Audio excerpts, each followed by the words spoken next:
So a decentralised model would mean that you have, I guess, different teams of automation across your business. So I've also been in a business where I've worked as part of that model. There's pros and cons to that, just like with the other ways of working. Some of the pros means that we can share best practice with each other. A con can be that someone may come to, and in the past have come to me and asked me to automate something that's maybe not been the right thing for the business, and they've then gone to a different part or a different team who then automated it. So there can be, I guess, clashes. You also have the different costs of the setup, and sometimes there can be a little bit of a conflict of interest. So it's about making sure that you absolutely set up those relationships, that you share that best practice, that you work together.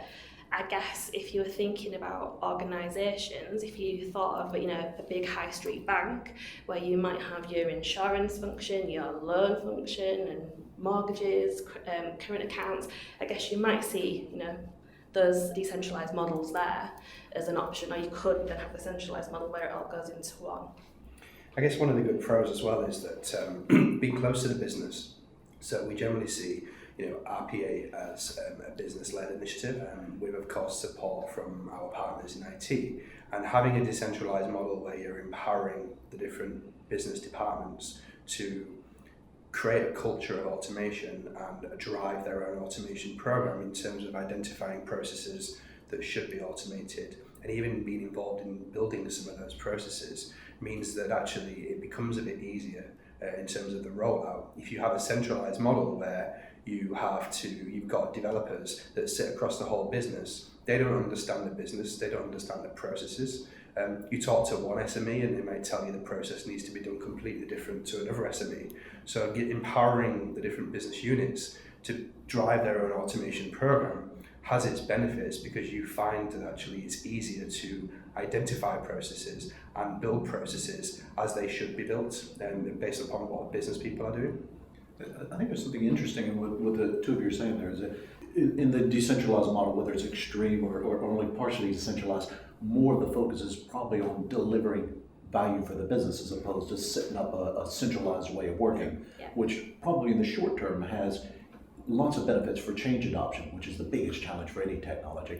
But in the long term, you probably run into some of those challenges we were talking about earlier about, is the infrastructure set up differently? Is some of the non-functional requirements we were talking about before, they've been set up differently, and they're hard to combine when you come up with a process that may be spanned. And the big thing in my mind is reusability. You might find that the same thing gets built 6 times for the 6 different lines of business. That's why it's really key that on the decentralised model that you still have the correct controls and governance in place. Because if you don't have that, you're failing already. Yeah, absolutely. So some of the organisations we've worked with have things like Automation Fridays. So even though it's decentralised, they get the whole organisation together on a call once a week, and they allow different departments to kind of talk about what they've been doing, what are the best practices, what are the lessons learned from this week. So even though it's decentralised, there's still an initiative within the organisation to bring all the people together that are involved within automation to really kind of share what's going well. And I guess one of the things as a vendor as well as UiPath, we find with decentralised that there's sometimes challenges around they're not learning from each other. There's challenges with infrastructure, challenges with development, even educating the organisation around the product and the new features that are coming, the roadmap. This can be quite challenging because we find that we're repeating ourselves to lots of different parts of the organisation, when really if it's centralised, you're retaining that knowledge in one place and then using wikis and internal training programs to then distribute that knowledge to all the different people who are doing automation. So I know we're going to come on to talk about a hybrid approach, but I think there's something else in what you're saying there, Andrew, is resilience. Of course. If you've got a bunch of small teams that is a centralized model, we know this is the hottest technology on the planet right now. And there's a very good chance that some of that team's going to be hired away once they get the skills. If you've got a bunch of small teams, you could lose all that critical knowledge. Where if you had a smaller number of big teams, if somebody leaves, you're able to still move forward. Yeah,